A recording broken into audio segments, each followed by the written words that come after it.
Welcome to the deep dive. Today we're taking a closer look at Stellantis. That massive automotive group, right? Exactly, yeah.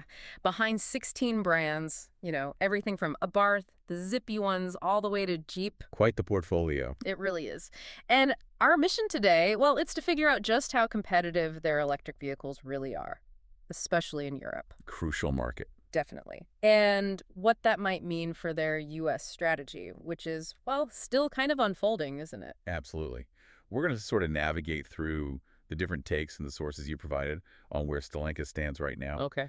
We'll pinpoint their strengths, because Yeah. they definitely have some, but also look at the areas where they maybe need to step up a bit in this EV market. It's Yes. moving so fast. It really is. We're digging for those key insights, the things that really paint the full picture for you, our listener. Okay, let's dive in then. Europe. Stellantis seems like a real powerhouse there, particularly with the smaller cars. What really jumps out at you? Well, what's fascinating, I think, is how they've carved out this significant niche.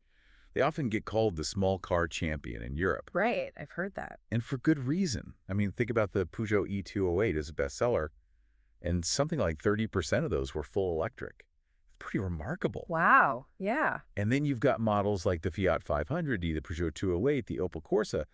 They consistently top the charts in their segments. We're talking A and B segments, so your city cars, your super maybe. Never really small stuff. Exactly. And part of that success, honestly, is because sometimes they're the strongest or maybe even the only major player really focusing hard on EVs in those specific classes. Okay, so what's the story here then? They had, what, 15% EV market share back in 2021? Did well in 2022, too. Yeah, strong performance initially. But the sources are suggesting things slowed down a bit in 2023, maybe down to around 10%. Why the shift? What's going on? That's a really important point. That slowdown, it kind of exposes a potential issue, doesn't it? Even if you dominate a niche. Oh. The sources point to a couple of main things. Rising interest rates, hitting consumer pockets across Europe, Right, makes sense. and maybe more significantly, the arrival of cheaper Chinese EV models. Competition is just heating up. Even in those segments, Stellantis Sure. owned. So even their stronghold isn't safe. Exactly. Hmm. It shows that leadership in one area doesn't guarantee immunity from, bigger market forces or new competitors. Okay, now this is where it gets really interesting for me. If they're the small car champions in Europe, Mm-hmm.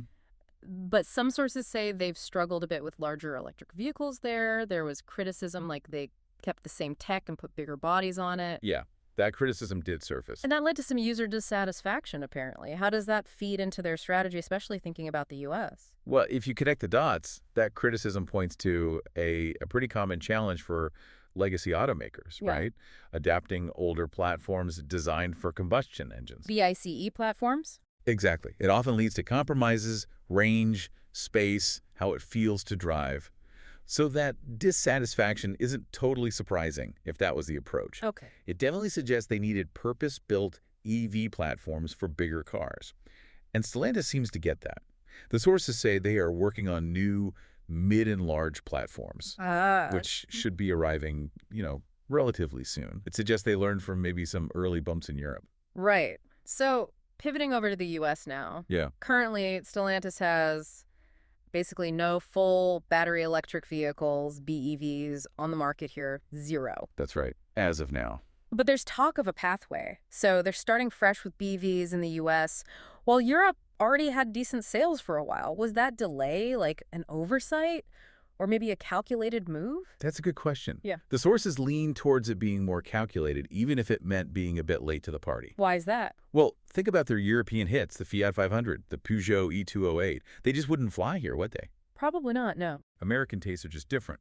One source even said U.S. consumers, LOL at microcars. Uh-huh. Okay. Point taken. It really highlights that cultural gap, Right. What works as a small city car in Paris just doesn't fit the bill for most Americans expecting more size, more range. Gotcha.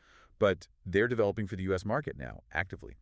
The CEO has been quoted saying a $25,000 Jeep EV is coming very soon. A 25K Jeep EV. That's aggressive. It is. And they're also investing big in solid-state battery tech.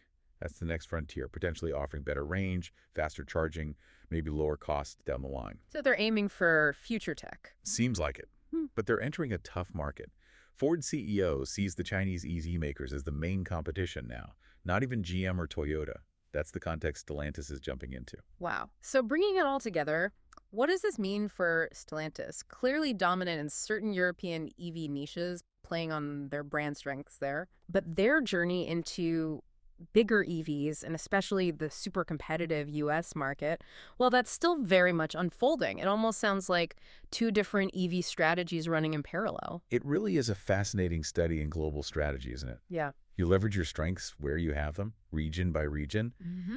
while you're busy developing totally new market-specific solutions for other places. The big question for you, the listener, is how will these different approaches play out? Yeah. Will that small car champion status in Europe actually help them succeed with the bigger US-focused EVs they have coming?